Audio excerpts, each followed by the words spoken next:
একদিনে ঢাকার আধুনিকতা, প্রকৃতি ও ইতিহাসের তিনটি ঐতিহাসিক স্থাপনা এবং পুরান ঢাকার ঐতিহ্যবাহী খাবার। তো চলেন আজকের ভিডিওটি শুরু করা যাক। হ্যালো এভরিওয়ান, ঢাকা জ্যামে না আটকে একদিনে ঢাকার সেরা রূপ দেখতে চান? আজ আমরা একদিনের মধ্যে কভার করব ঢাকার সবচেয়ে স্পেশাল কয়েকটি জায়গা। মেট্রো রেলে চলে সকালের হাওয়া খাওয়া থেকে শুরু করে জিয়া উদ্যান, পুরান ঢাকার জিবে জল আনা বিখ্যাত হানিফ বিরিয়ানি, ঐতিহাসিক আহসান মঞ্জিল, লালকুঠি ও লালবাগ কেল্লা। আমরা পাঁচজন বুধবার রাতে চট্টগ্রাম থেকে ঢাকার উদ্দেশ্যে ট্রেনে করে বের হয়ে পড়ি। বৃহস্পতিবার ভোরে আমরা ঢাকা কমলাপুর রেল স্টেশনে পৌঁছে যাই। তারপর আমরা আমাদের নির্দিষ্ট একটি কাজ সম্পন্ন করি। আমাদের আজকে ট্রিপ শুরু হচ্ছে ঢাকার নতুন লাইফলাইন মেট্রো রেল দিয়ে। জ্যামের শহরে কম সময় এক জায়গা থেকে অন্য জায়গায় পৌঁছানোর এর চেয়ে দারুণ উপায় আর হতে পারে না। ট্রেনের জানালার বাইরে ঢাকার ভিউ দেখতে দেখতে আমরা নেমে যাচ্ছি আমাদের প্রথম গন্তব্য জিয়া উদ্যান ও সংসদ ভবন। মেট্রো রেল থেকে নেমে সোজা চলে এলাম জিয়া উদ্যান অর্থাৎ চন্দ্রিমা উদ্যানে। শহরের ব্যস্ততার মাঝে এই লেকের পার আর সবুজ গাছপালার বাতাস একদম মাইন্ড ফ্রেশ করে দেয়। আর ঠিক পাশেই দাঁড়িয়ে আছে আমাদের স্থাপত্যকলার অন্যতম সেরা নিদর্শন জাতীয় সংসদ ভবন। লুইকানের এই মাস্টারপিস বাইরে থেকে দেখতে সত্যি অসাধারণ। সংসদ ভবন দেখে এবার সোজা চলে এলাম ঐতিহ্যবাহী পুরান ঢাকায়। সারাদিন ঘোরাঘুরি করার জন্য শরীরে তো একটু শক্তি প্রয়োজন, আর পুরান ঢাকায় এসে খাবার খাবো না তা তো হয় না। আমরা চলে এসেছি নাজিরা বাজারের অতি পরিচিত হানিফ বিরিয়ানিতে। খাঁটি সরিষার তেল আর খাসি ও গরুর মাংসের সুবাসে চারপাশ মোমো করছে। অসাধারণ নরম তুলতুলে মাংস আর নিখুঁত মশলার ব্যালেন্স। ঢাকার ঐতিহাসিক সেই ভাইরাল হানিফ বিরিয়ানি খাওয়ার জন্য আমাদের স্যার প্রস্তুত। অলরেডি স্যার শুরু করে দিয়েছে, দেখতে পাচ্ছেন। এখন উরুদুরু মানে হুড়ুদুরু কুড়াবে, স্যার কুড়াবে এখন মেয়েদের কুবাচ্ছে। জয়ী ভাই আছে এখানে, একদম শুরু করছে। আব্দুর রহমান এখন শুরু করে নাই, ছবি ভিডিও নিয়ে ব্যস্ত আছে। কিন্তু দুঃখের বিষয় হলো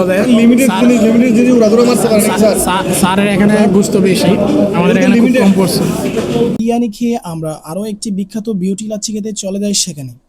একদিনে ঢাকা ট্যুরের ধকল এক প্লেট হানিফ বিরিয়ানি ও পুরান ঢাকার সেই বিখ্যাত বিউটি লাচ্ছি খেলে একদম দূর হয়ে যায়। তারপর আমরা আসলাম ঢাকার ঐতিহাসিক বুড়িগঙ্গার তীরে অবস্থিত লালকুঠি, যা নর্থব্রুক হল নামেও পরিচিত। ঊনবিংশ শতাব্দীর এই লাল ইটের ভবনটির ঐতিহাসিক গুরুত্ব অনেক। লালকুঠির দিকে তাকালে চোখ জুড়িয়ে যায় এর অনন্য নির্মাণশৈলী দেখে। এটিকে বলা হয় ইন্দো সারেসেনিক স্থাপত্যের এক দারুণ উদাহরণ। ভবনটিতে ইউরোপীয় রেনেসা যুগের স্থাপত্যের প্রভাব যেমন আছে, তেমনি এর উপরের মুঘল স্টাইলের মিনার ও খিলানগুলো এঁকে দিয়েছে এক অনন্য উপজাতীয় রূপ। লাল ইটের ব্যবহার এবং বুড়িগঙ্গার দিক থেকে আসা বাতাস ধরে রাখার জন্য এর বিশাল আকৃতির দরজা জানালা সত্যি অসাধারণ দেখার মতো।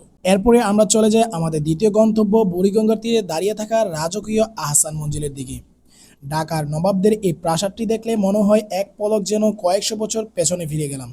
19 শতকের মাঝামাঝি সময়ে নবাব আব্দুল গনি তার ছেলে খাজা আহসানুল্লাহর নামানুসারে এই প্রাসাদের নামকরণ করেন আহসান মঞ্জিল। এক সময় এটি ছিল ঢাকার নবাবদের অফিসিয়াল রাজপ্রাসাদ এবং বাংলার রাজনীতির অন্যতম কেন্দ্রবিন্দু। 1888 সালের এক টর্নেডোতে প্রাসাদটি বেশ ক্ষতিগ্রস্ত হয়েছিল। পরে এটিকে আবার নতুন করে সংস্কার করা হয়। সবচেয়ে আকর্ষণীয় বিষয় হলো এর বিশাল আকৃতির অষ্টকোণাকার গম্বুজটি, যা দূর থেকে সবার নজর কাড়ে। আহসান মঞ্জিল সাপ্তাহিক বন্ধের দিন বৃহস্পতিবার থাকায় আমরা ভিতরে প্রবেশ করতে পারিনি। বাহির থেকে এর সৌন্দর্য দেখে আমরা রওনা হয়ে পড়ি ঢাকার সর্বশেষ গন্তব্যের দিকে।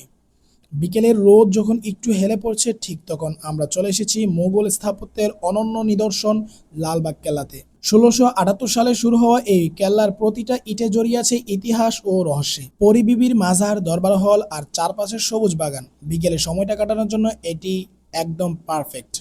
1678 সাল মুঘল সম্রাট আওরঙ্গজেবের পুত্র যুবরাজ মোহাম্মদ আজম শাহ এই দুর্গটির নির্মাণ কাজ শুরু করেন।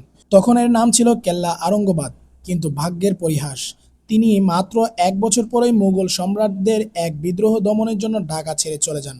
এরপর বাংলার সুবেদার হয়ে আসেন শায়েস্তা খাঁ। তিনি কেল্লার কাজ নতুন করে শুরু করলেও 1684 সালে তার প্রিয় কন্যা পরিবিবির আকস্মিক মৃত্যুতে তিনি ভেঙে পড়েন, আর সেই কারণে এই কেল্লার নির্মাণ কাজ চিরতরে বন্ধ হয়ে যায়। আর এই অপূর্ণতাই যেন কেল্লাটিকে আরও বেশি রহস্যময় আর আকর্ষণীয় করে তুলছে। লালবাগ কেল্লা শুধু ইটের তৈরি কোনো দুর্গ নয়, এটি আমাদের ঢাকার গৌরবময় অতীতের এক জীবন্ত স্মারক। আপনি যদি ইতিহাসের গন্ধ পেতে চান কিংবা ইট পাথরের শহরে কিছুটা শান্ত সময় কাটাতে চান, তবে লালবাগ কেল্লা আপনার জন্য একদম পারফেক্ট একটি জায়গা। মাত্র একদিনে ঢাকার ইতিহাস, আধুনিকতা আর সুস্বাদু খাবারে এই মেলবন্ধন সত্যিই দারুণ এক অভিজ্ঞতা।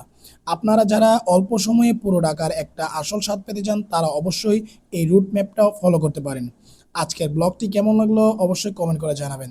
দেখা হবে পরবর্তী কোনো ভিডিও নিয়ে।